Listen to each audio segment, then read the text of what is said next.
कल्प वृक्ष भगवान महावीर स्वामी की जय। चक्रवर्ती भगवान भरत स्वामी की जय। चारित्र चक्रवर्ती आचार्य शांति सागर महाराज की जय। आचार्य श्री वीर सागर महाराज की जय। आचार्य श्री शिव सागर महाराज की जय। आचार्य श्री धर्म सागर जी महाराज की जय। आचार्य श्री अजित सागर जी महाराज की जय। आचार्य श्री श्रेयांश सागर महाराज की जय। आचार्य श्री अभिनंदन सागर महाराज की जय। वर्तमान पट्टाचार्य आचार्य श्री अनेकांत सागर महाराज की जय। परम पूज्य गणनी प्रमुख ज्ञानमती माता जी की जय। आरिका चंदनामती माता जी की जय। 10 लक्षण पर्व चल रहा है और 10 लक्षण पर्व के 7 दिन व्यतीत हो चुके हैं। आज ये 8वां दिन है। चतुर्दशी परसों रविवार को 19 तारीख को है। चतुर्दशी के दिन 10 लक्षण पर्व पूर्ण हो जाता है। राजधानी दिल्ली के अंदर कल्पद्रु महामंडल विधान, जिसे पूज्य गणनी ज्ञानमती माता जी ने आज से लगभग 30 साल पहले लिखा था अपनी लेखनी से, वो कल्पद्रु महामंडल विधान राजधानी दिल्ली के अंदर, जो दिल्ली का हृदय है, ऐसे कनॉट प्लेस में भगवान भरत के ज्ञानस्थली तीर्थ पर निरंतर चल रहा है। और दोपहर को प्रतिदिन 3:30 बजे से 4 बजे तक पारस चैनल के माध्यम से आपको तत्वार्थ सूत्र के ऊपर विवेचन, प्रवचन, सूत्र का अर्थ बराबर दिया जा रहा है। उसी श्रृंखला में आज 4:05 से ये तत्वार्थ सूत्र प्रारंभ हो रहा है। चालू हो गया। मोक्ष मार्ग से नेतारम भेतारम कर्म भूभृताम ज्ञातारम विश्व तत्वानाम वंदे तद्गुण लब्धये। आज तत्वार्थ सूत्र का 8वां अध्याय है। कल पूज्य गणनी प्रमुख ज्ञानमती माता जी के मुखारबिंद से 7वें अध्याय का विवेचन, जो आश्रयों का अध्याय था, उसको आपने सुना है। ये निश्चित बात है, जब आत्मा में कर्मों का आश्रय होता है, जब किसी का आना होता है, जैसे आपके पास कोई संपत्ति आनी होती है, तभी आप उस संपत्ति के मालिक बनते हैं। उसी प्रकार से आत्मा के पास कर्मों का जो आना है उसका नाम है आश्रय। आने के बाद में उस संपत्ति का मालिक बनना, उसका नाम है बंध। यानी आत्मा के साथ कर्मों का जो आना है उसका नाम बंध है। इस 8वें अध्याय के अंदर कर्मों के बंध के बारे में, आत्मा के साथ कर्म किस प्रकार से बनते हैं, इसके बारे में आचार्य उमा स्वामी महाराज ने अपने सूत्रों के द्वारा विवेचन किया है। सूत्र बहुत सूक्ष्म होते हैं और उनका अर्थ बहुत विस्तृत होता है। पहला सूत्र है मिथ्या दर्शना विरति प्रमाद के साथ योगा बंध हेतुआ। ये बंध के 5 हेतु माने गए हैं। नंबर 1 मिथ्या। मिथ्या मतलब मिथ्यात्व, मिथ्या दर्शन यानी मिथ्यात्व। और अविरति। अविरति का मतलब है व्रतों को ग्रहण नहीं करना। अविरति से भी कर्मों का बंध होता है। मिथ्यात्व से कर्मों का बंध होता है। प्रमाद। प्रमाद से कर्मों का बंध होता है। कसाय। कसाय से कर्मों का बंध होता है। योगा बंध हेतुआ। तो मिथ्या दर्शन 1, अविरति 2, प्रमाद 3, कसाय 4 और योग 5। इस प्रकार से बंध के 5 हेतु उमा स्वामी आचार्य ने माने हैं। और कुंद कुंद स्वामी ने और सठ खंडागम के रचयिता आचार्य पुष्पानंद और भूतबली ने, उन्होंने बंध के 4 हेतु माने हैं। मिथ्या, अविरति, कसाय, योगा बंध हेतुआ। उन्होंने प्रमाद को दूसरे में गर्भित कर दिया, अविरति में गर्भित कर दिया है। तो ऐसे जो भगवान महावीर गौतम स्वामी के बाद सबसे पहला सूत्र ग्रंथ लिखा गया, उस ग्रंथ का नाम है सठ खंडागम। उस सठ खंडागम की टीका आचार्य वीर सेन स्वामी ने आज से 1100 साल पहले लिखी है।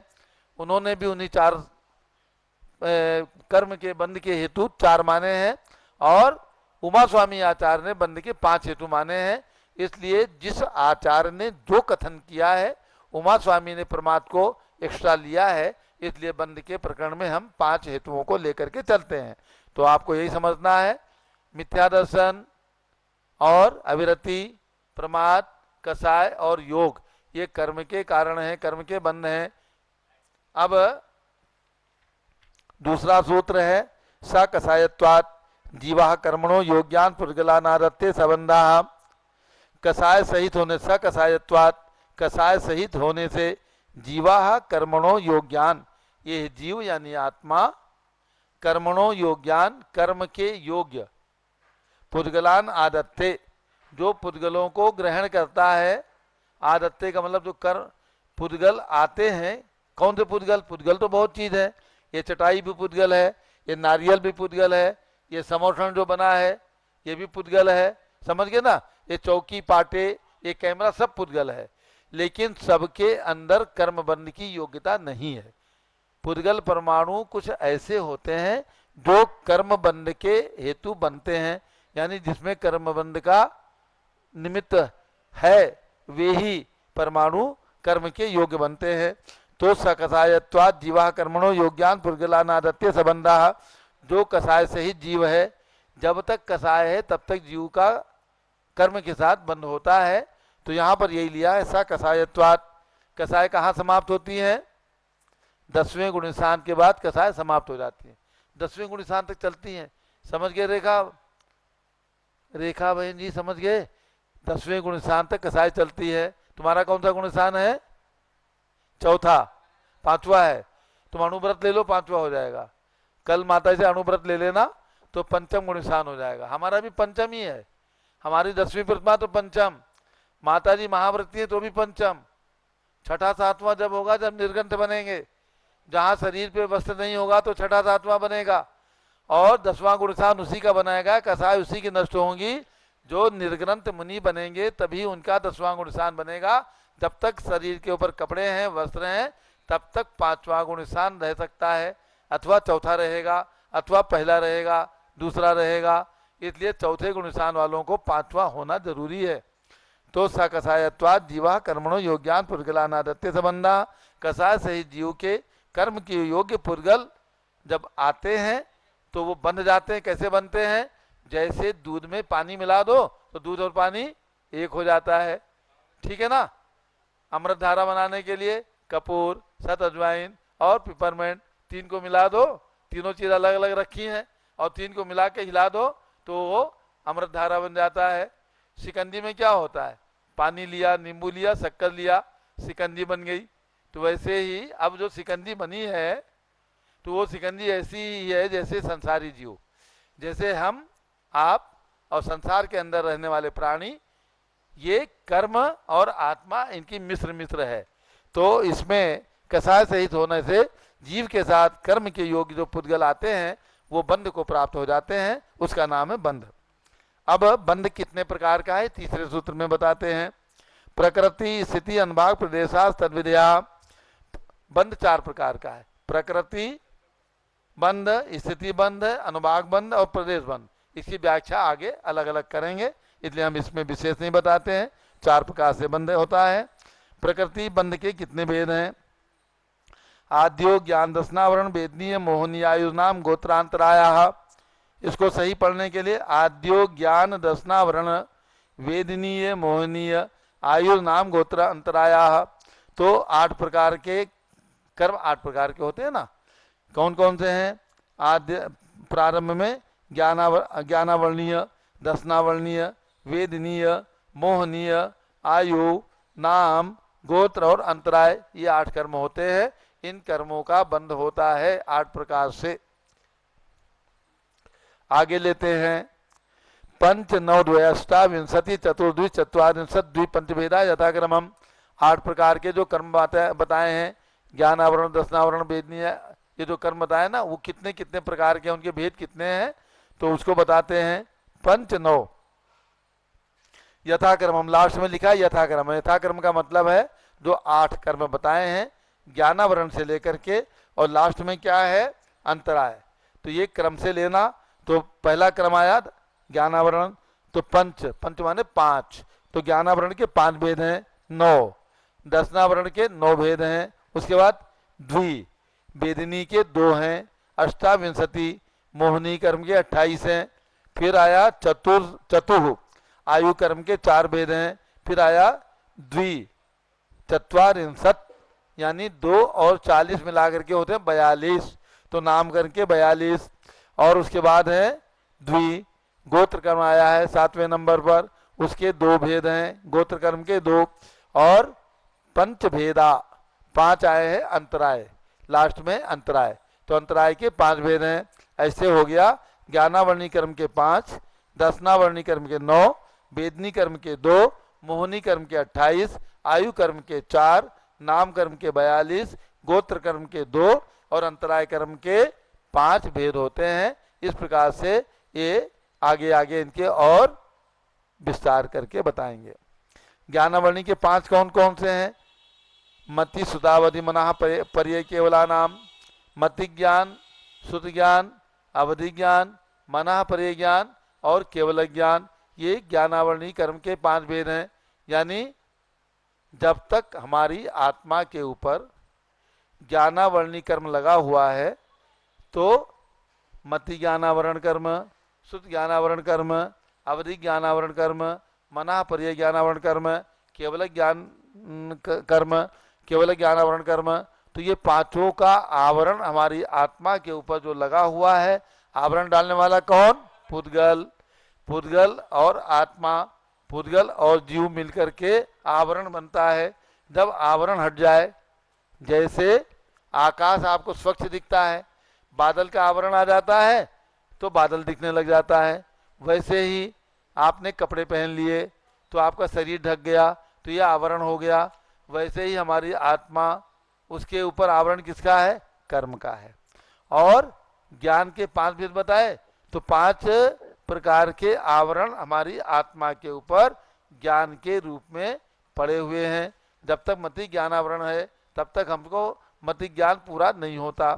शुद्ध ज्ञान का यही अभिप्राय है, अवधि ज्ञान का यही है, मना पर्य ज्ञान का यही है, केवल ज्ञान का यही है कि हमारे आत्मा के ऊपर जब तक कर्मों का आवरण है तब तक हमें ये 5 ज्ञान अज्ञान के रूप में रहते हैं।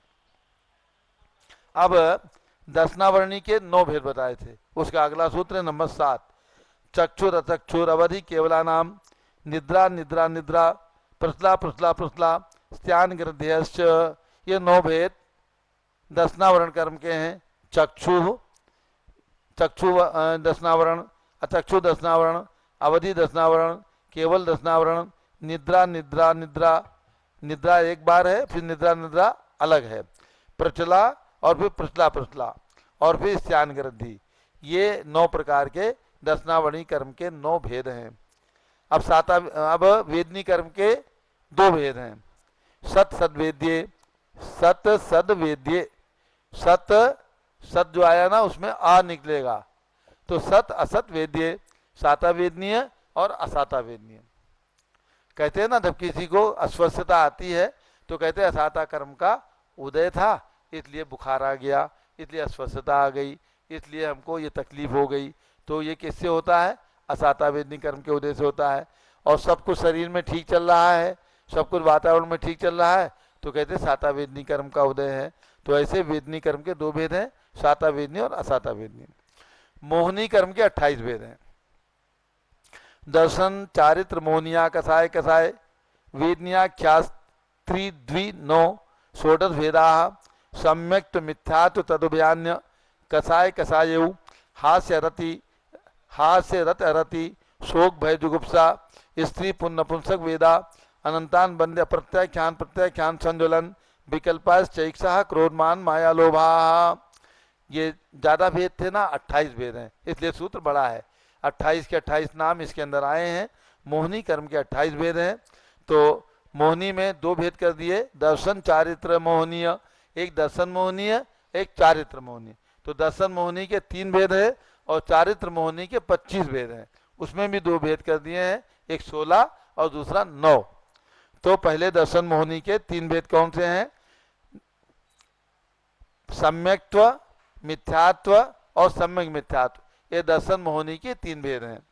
और चारित्र मोहनी के कसाय वेदनी और अकसाय वेदनी, ये 2 उपभेद हैं। इसमें से कसाय वेदनी के 16 भेद होते हैं। कौन कौन से हैं? अनंतान बंदी, अप्रत्याख्यान, प्रत्याख्यान और संज्वलन, ये 4 प्रकार के हैं। इन चारों को 4 प्रकार से, क्रोध, मान, माया और लोभ, यानी अनंतान बंदी क्रोध मान माया लोभ, अप्रत्याख्यान क्रोध मान माया लोभ, प्रत्याख्यान क्रोध मान माया लोभ, संज्वलन क्रोध मान माया लोभ। तो ऐसे 4 को 4 से गुणा करके 16 कसाय चारित्र मोहनी की हैं। और उसके बाद 9 कसाय हैं। ये कौन सी हैं? सूत्र में लास्ट में बीच में आया है, हास्य, रति, अरति, शोक, भय, जुगुप्सा, स्त्री वेद, पुनवेद, नपुंसक वेदा। तो इसमें है हास्य, ये भी कसाय है। ये 9 कसाय है, रति, अरति, शोक, भय, जुगुप्सा, स्त्री वेद, पुरुष वेद और नपुंसक वेद। ये 9 प्रकार के जो वेद हैं, 9 प्रकार के जो 3 प्रकार के वेद हैं, स्त्री वेद, पुंवेद, नपुंसक वेद और हास्य, रति, अरति, शोक, भय, जुगुप्सा, पुरुष वेद, नपुंसक वेद, स्त्री वेद। ऐसे करके 9 कसाय हैं, 16 कसाय हैं, क्रोध मान माया लोभ, और उनको 4 से गुणा करेंगे। अनंतान बंदी, अप्रत्याख्यानावरण, प्रत्याख्यानावरण, संज्वलन, तो ऐसे 16 ये चारित्र मोहनी के कसाय हैं। और 9 ये भी चारित्र मोहनी के कसाय हैं। और सम्यक्त्व, मिथ्यात्व और सम्यक मिथ्यात्व ये दर्शन मोहनी के हैं। ऐसे मोहनी कर्म के 28 भेद होते हैं। आयु कर्म के 4 भेद बताए थे, अब यहाँ बताते हैं कौन कौन से हैं। नारक, तैरिक, यौन, मानुष, दैवानी। आयु कर्म के 4 भेद हैं। सबसे पहले लिया नारक यानी नरकायु, तैरिक यानी तिर्यंचायु, मनुष्यायु, दैवानी और देवायु। तो सबसे पहले नरकायु, फिर तिर्यंचायु, फिर मनुष्यायु और फिर देवायु। ये 4 प्रकार की आयु का क्रम इस प्रकार से रखा है। सबसे निकृष्ट आयु नरकायु है, उससे कुछ अच्छी तिर्यंचायु है, उससे अच्छी मनुष्यायु है और उससे अच्छी देवायु है। इस प्रकार से इनके क्रम नीचे से ऊपर तक लिया है। तो 4 प्रकार के आयु होते हैं। अब नाम कर्म के 42 भेद हैं। गति, जाति, शरीर, अंगोपांग, निर्माण, बंधन, संघात, संस्थान, संगनन, स्पर्श, रसगंध, वर्णानुपूर्व्यागुरु, लघुपघात, परघात, आतप, उद्योत, उच्छ्वास, विहायो गत्याः, प्रत्येक शरीर, त्रस, सुभग, सुस्वर, शुभ, सूक्ष्म, पर्याप्ति, स्थिर, आदेय, यशः, कीर्ति, क्षेत्राणी, तीर्थकरत्वम च। ये 42 प्रकार के भेद हैं। इसको देखते हैं। नाम कर्म के 42 भेद किस प्रकार से हैं। नंबर 1 गति, जाति, शरीर, अंगोपांग, निर्माण, बंधन, संस्थान, संगनन, स्पर्श, रस, गंध, वर्ण, ये हो गए 12। उसके बाद आनुपूर्वी, अगुर लघु, उपघात, परघात, आतप, उद्योत, उच्छ्वास, व्यायोगति, प्रत्येक शरीर, साधारण शरीर, त्रस और स्थावर, ये 12 और हो गए।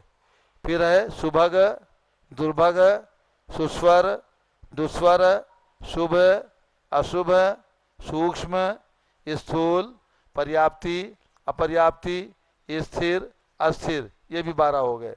अब है आदेय, अनादेय, यश कीर्ति, अयश कीर्ति और तीर्थंकर प्रकृति। इस प्रकार से भारतीय 36 और 6 42 भेद नाम कर्म के हैं। तीर्थंकर प्रकृति भी नाम कर्म के उदय से आती है। तीर्थंकर प्रकृति जो है वो 148 प्रकृतियों में से जो ज्ञानावरण, दर्शनावरण, वेदनी, आयु, नाम, गोतंत्राएं हैं, तो नाम कर्म की प्रकृतियों में तीर्थंकर प्रकृति है। तीर्थंकर प्रकृति का बंध, इसमें अशुभ प्रकृति, अशुभ भी है नाम कर्म में, अशुभ प्रकृति भी है और शुभ प्रकृति भी है। तो तीर्थंकर प्रकृति तो अत्यंत शुभ होती है। और जैसे यश कीर्ति, अयश कीर्ति, ये भी नाम कर्म के उदय से होती है। कोई किसी को यश मिलता है, कोई किसी को अयश मिलता है। अच्छा काम करते हुए भी किसी को अयश मिलता है तो समझो उसके अयश कीर्ति कर्म का उदय चल रहा है। इसलिए अच्छा काम करते हुए भी उसको अयश मिल रहा है, यश नहीं मिल रहा है। कोई गलत काम करता है तो भी यश मिल जाता है, तो उसके यश कीर्ति कर्म का उदय चल रहा है। इस प्रकार से किसी का स्वर जो है अच्छा है तो उसको सुस्वर नाम कर्म का उदय है। किसी का स्वर खराब है तो उसको कैसे दुस्वर नाम कर्म का उदय है। कोई देखने में सुंदर है तो उसको शुभ कर्म का उदय है, कोई असुंदर है तो अशुभ कर्म का उदय है, कोई त्रस जीव है तो उसको त्रस कर्म का उदय है, कोई स्थावर है तो स्थावर नाम कर्म का उदय है। इस प्रकार से 42 भेद किए हैं, तो ये हमारे जानने के योग्य है। अब एक कर्म आया था गोत्र। गोत्र में दो प्रकार के हैं, उच्चैज नीचैश्च, सूत्र नंबर है 12। उच्चैज नीचैश्च, गोत्र के केवल दो भेद हैं, उच्च गोत्र और नीच गोत्र।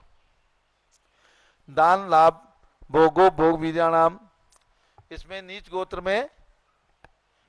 गोत्र में नरक आयु के अंदर सब नीच गोत्र माना गया है, त्रियंच आयु में सब नीच गोत्र माना गया है, मनुष्य आयु में उच्च और नीच गोत्र दोनों माने गए हैं, और देव आयु में उच्च गोत्र माना गया है। तो ऐसे गोत्रों का विभाजन किया है। दान लाभ भोगो भोग विद्यानाम, अंतराय कर्म के 5 भेद हैं, दानांतराय, लाभांतराय, भोगांतराय, उपभोगांतराय, वीर्यांतराय, ये 5 भेद अंतराय कर्म के हैं। यानी किसी को दान देते समय किसी में अंतराय डाल दिया तो उसका कर्म का उदय आया, तो आपको दान नहीं मिलेगा। दान का मतलब यहाँ आहार दान। कभी आपने दान देते समय किसी के बीच में अंतराय डाला था तो आज आपके दानांतराय यानी आहार नहीं मिल रहा है, या आहार में बाल आ गया, अंतराय आ गया, तो ये भी उस समय अंतरंग कारण उसका अंतराय कर्म का उदय आएगा। ये हमारे सिद्धांत की भाषा में मानना पड़ेगा। प्रकृति बंध, अब स्थिति बंध की बात करते हैं। प्रकृति, स्थिति, अनुभाग और ये 4 प्रकार के बंध बताए थे। तो अब स्थिति बंध है, यानी कर्म की स्थिति कितनी कितनी होती है, कितने कोड़ा कोड़ी सागर, कितने समय की स्थिति होती है। तो इस सूत्र के अंदर बताते हैं, आदितस तिसृणाम अंतरायस्य च 30 सागरोपम कोटि कोट्या परा स्थिति। आदितस तिस्र, आदि के 3 कौन से हैं, ज्ञानावरण, दशनावरण और वेदनीय। और अंतरायश्च, और अंतराय, च से मतलब और चौथा है अंतराय। अंतराय जो है वो 4 नंबर का नहीं था, इसलिए च करके उसको यहाँ पर लिया है। तो ज्ञानावरण, दशनावरण और वेदनीय और अंतराय, इनके कर्म की उत्कृष्ट स्थिति 63 सागरोपम, 30 कोटि कोट्या परा स्थिति, 30 कोड़ा कोड़ी सागर की स्थिति है। यानी कि ज्ञानावरण कर्म की किसी के ज्ञान में अगर आपने रुकावट डाली है, चलिए डिटेल नहीं करते हैं, समय हो रहा है, तो ज्ञानावरणीय, दशनावरणीय, वेदनीय और अंतराय, इनकी उत्कृष्ट स्थिति 30 कोड़ा कोड़ी सागर की है। एक सागर बहुत बड़ा है, एक समुद्र के किनारे बैठ जाओ, सुई की नोक से 100 साल में एक बूंद जल निकालो, 100 साल में, तो जब समुद्र खाली हो जाए तो एक सागर, ऐसा 1 करोड़ सागर, 1 करोड़ के 1 करोड़ से गुणा करो तो कोटा कोटि सागर। तो इसकी गणना करना तो मनुष्य के लिए संभव नहीं है। सप्ततिर मोहनीय से, मोहनी कर्म की उत्कृष्ट आयु 70 कोड़ा कोड़ी है। विंशतिर नाम गोत्रो, और गोत्र कर्म की उत्कृष्ट आयु 20 कोड़ा कोड़ी सागर की है। 63 सागरोपम अन्यायुषा, आयु कर्म की उत्कृष्ट 33 सागर है। वेदनीय, अब जघन्य आयु लेते हैं। अपरा 12 मुहूर्ता वेदनीय से, वेदनी कर्म की जघन्य आयु 12 मुहूर्त है, एक मुहूर्त 24 मिनट का होता है। नाम और गोत्र कर्म की स्थिति, नाम गोत्रोर अष्टौ, नाम और गोत्र कर्म की जघन्य स्थिति 8 मुहूर्त की है। शेषाणाम अंतर मुहूर्ता, ज्ञानावरण, दशनावरण, मोहनी, अंतराय और आयु, इनकी जघन्य स्थिति अंतर मुहूर्त की है। अंतर मुहूर्त का मतलब है सेकंड से लेकर के 48 मिनट तक। विपाकोन्भवा, विपाक का अनुभव होता है। स यथा नाम, अनुमाग बद्ध कर्मों के अनुसार होता है। तटस्थ निजरा, उसके बाद कर्मों की निजरा हो जाती है। नाम प्रत्याह सर्वतो योग विशेषात, सूक्ष्म क्षेत्रावगाह स्थिता, सर्वात प्रदेशेषु अनंतानंद प्रदेशा, योगों की विशेषता से ज्ञानावरणादि प्रकृतियों के कारणभूत